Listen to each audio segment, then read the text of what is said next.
နိုင်ပွဲဆက်နေတဲ့ဗီလာကိုအင်ကွင်းမှာအနိုင်ယူပြီးလက်စားပြန်ချီရမယ်အာဆင်နယ်အားလုံးပဲမင်္ဂလာပါကန်ဒါဗတ်စကန်ကြိုဆိုလိုက်ပါတယ်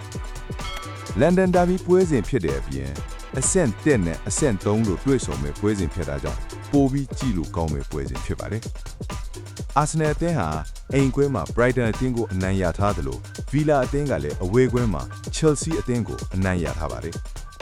အာဆင်နယ်အသင်းဟာ Aston Villa ကိုရှုံးပြီးနောက်ပိုင်းမရှုံးနိုင်သေးတယ်လို့ Aston Villa ကလည်း7ပွဲဆက်နိုင်ပွဲဆက်နေပါတယ်အာဆင်နယ်အသင်းဟာနောက်ဆုံး9ပွဲမှာ4ပွဲနိုင်1ပွဲတည်ရထားပါတယ်Aston Villa အသင်းကတော့နောက်ဆုံး9ပွဲစလုံးအနိုင်ရထားပါတယ်အာဆင်နယ်အသင်းနဲ့ Villa အသင်းတို့ရဲ့နောက်ဆုံးထိပ်တိုက်တွေ့ဆုံမှု9ချိန်မှာ Villa အသင်းက3ချိန်နိုင်1ပွဲတည်1ပွဲရှုံးနိုင်ထားပါတယ်မနစ်ကအာဆင်နယ်အသင်းဟာ Villa အသင်းနဲ့တွေ့ဆုံတဲ့2ချိန်မှာ2ချိန်စလုံးရလဒ်မကောင်းခဲ့တဲ့အတွက်ဒီတစ်ချိန်မှာတော့အမှားအိုပြင်ဆင်တက်ပြီလို့ထင်ပါတယ်အာဆင်နယ်အသင်းဟာအင်ကွဲမှာကစားခဲ့ရတဲ့ပွဲစဉ်တို့ဆိုရင် Man City နဲ့ Crystal Palace အသင်းကိုသာတရေချထားပြီးကြံအသင်းတွေကိုတော့အနိုင်ရထားပါတယ်။အိမ်ကွင်းရလက်ကောင်းတဲ့အာဆင်နယ်ဟာဒီခွင့်ယူကိုအကောင်းဆုံးအသုံးချတယ်ပါတယ်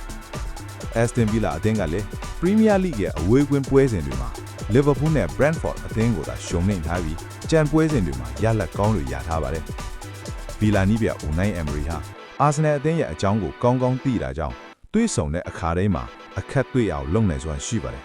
။အာဆင်နယ်အသင်းရဲ့ဒဏ်ရာရလူစင်းမှာတော့ Mosquera, Ben White, Calafiori ဟဲ့ဒေါင်းမန်တို့လွှတ်ချော်နိုင်ပါတယ်။ Kai Havertz ဟာလည်းအသင်းနဲ့အတူလက်ကျင့်ရည်ဆဲနိုင်တာကြောင့်အရန်အနေနဲ့ပါဝင်လာနိုင်ပါတယ်။နီးပြအာဒီတာအနေနဲ့တိုက်စစ်ကိုတော့ Martinelli, Saka တို့နဲ့အတူ Victor Gyökeres ပဲပွဲထွက်လာဖို့ရှိပါတယ်။ကွင်းလေကိုတော့ Declan Rice, Zubimendi နဲ့ Odegaard တို့ဖြစ်ဖို့များပါတယ်။နောက်တန်းကိုတော့ Saliba, Gabriel, Luis Kelly နဲ့ Timber တို့နဲ့အတူကိုသမား Raya ကစားလာနေပါတယ်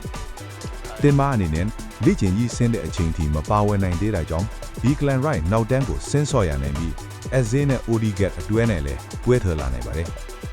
Arteta အနေနဲ့ဘလို့ကစားသမားတွေပွဲထွက်လာမလဲလို့ထင်ပါတယ်လေ။ညီကိုတို့အမြင်လေးတွေလည်းဆွေးနွေးသွားလို့ရပါတယ်